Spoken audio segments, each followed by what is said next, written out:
नमस्कार मंडळी, मी मनीषा आपल्या मराठमोळी चॅनल स्वाद मराठीवर आपलं स्वागत करत आहे।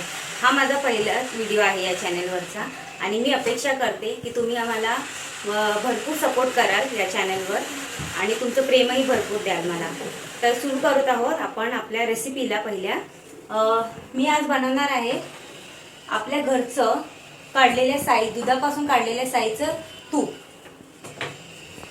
हे मॅक्झिमम 8 दिवसाचं माझं मलाई आहे, ती काढून ठेवली आहे। याच्यात मी थोडं 2 ते 3 चमचे दही टाकलेलं आहे आणि हे सगळं एकत्र करून 8 दिवस फ्रीजमध्ये जमा करून ठेवलेली साई आहे। तर सुरू करूया आपल्या मलाईपासून काढलेल्या साईचं तूप बनवण्यास। हा हे घेतलं आहे आपलं मिक्सरचं भांडं।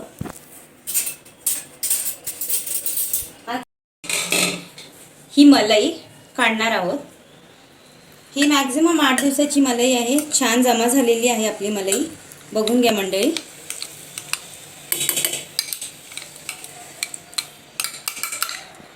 आणि हे घरचं तूप असल्यामुळे आपल्याला ह्याच्यामुळे कुठलंही बाहेरचं भेसळ नाही याच्यात आणि स्वच्छ आणि शुद्ध तूप ह्याच्यापासून तयार होणार आहे, जे आपल्याला आणि आपल्या लहान मुलांनाही खूप उपयुक्त असणार आहे। आता आपण या मिक्सरच्या भांड्यात कमीत कमी अर्धा लिटर पाणी घालणार आहोत आणि याला छान ग्राइंड करून घेणार आहोत।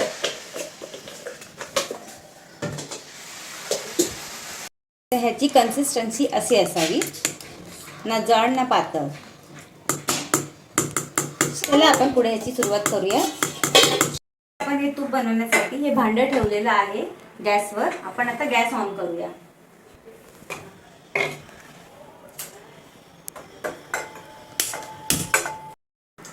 आता आपण तूप बनवण्यासाठी गॅसवर हे भांडं ठेवलेलं आहे। चला सुरुवात करूया। मग आपण आता गॅस ऑन करूया आणि हे जे मिक्सर आहे ते या भांड्यात टाकूया।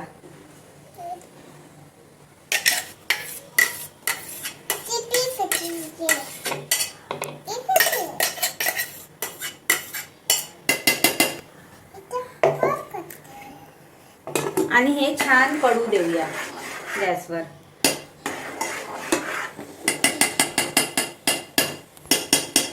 हे गॅसवर चढवलं आहे तोपर्यंत आपण ही जी भांडी आहे ती स्वच्छ करून घेऊया।